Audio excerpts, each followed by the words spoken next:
Meatloaf's got a reputation. Dry, bland, something you suffered through on a Tuesday in 1987. But build it with vegetable puree, breakfast sausage, spices, and 3 hours of pecan smoke, that's a completely different animal. Let me show you how to do it right. Let's get at it.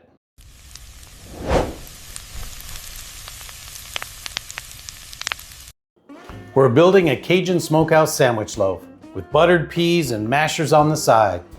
This thing is engineered for clean sandwich slices. And there are 3 chef moves that make it work. First one starts with the vegetables.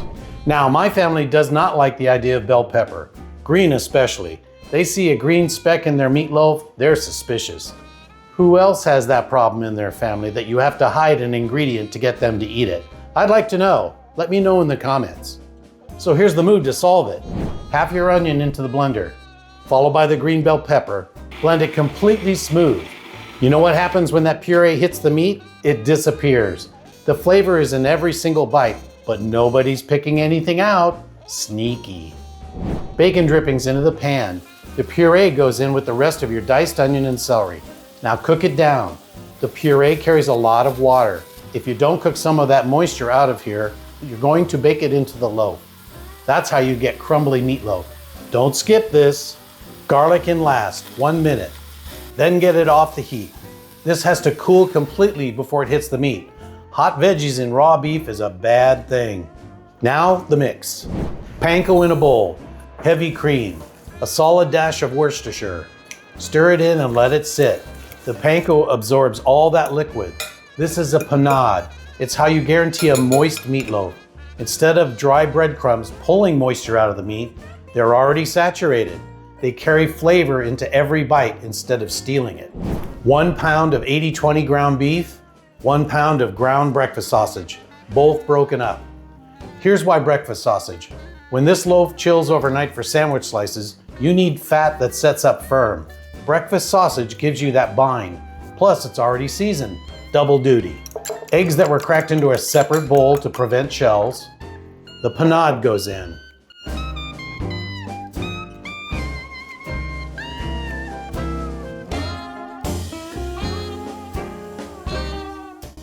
Cajun seasoning, salt, pepper, the cooled vegetables. Mix it gently, just combine. Overwork it and you get a dense brick. 9x5 loaf pan. Line it with plastic wrap, leaving an overhang. Pack the meat in, really press it in, corners tight. You want sharp edges. This is a sandwich loaf, not a free-form country meatloaf. Fold the plastic over. Refrigerate, 45 minutes to an hour. This helps set the shape. While that's setting up, preheat your Traeger to 250 degrees, pecan wood. Now unfold the plastic. Invert it onto a silicone mesh rack. I don't recommend a wire cooling rack. The meat will get stuck to it. Lift the pan, peel the plastic. Look at those edges. That's exactly what you're after. Now for the glaze, mix a ½ cup of ketchup, 1/4 cup of your favorite barbecue sauce, and a tablespoon of hot sauce. Whisk it together, brush half of it on the tops and the sides. Meatloaf on the rack goes right on the grates. Add your thermometer, lid down, smoke it to 150 degrees internal. We're at 150. Take the rest of that glaze and baste it. Back on. Take it to 165 degrees. That second layer of glaze is going to set up when it finishes. That's it. Probe slides out like nothing. Let it rest for 10 minutes.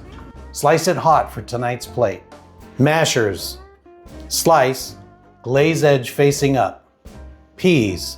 This is the dinner plate. But here's the real move. The rest of the loaf chills tonight. Tomorrow when it's cold and set, that's when you get our sandwich on. And that's a different video. In a couple days, I'm building a cold smoked meatloaf sandwich on Texas toast with that remoulade.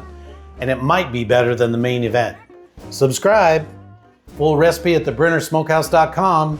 Later, Gator.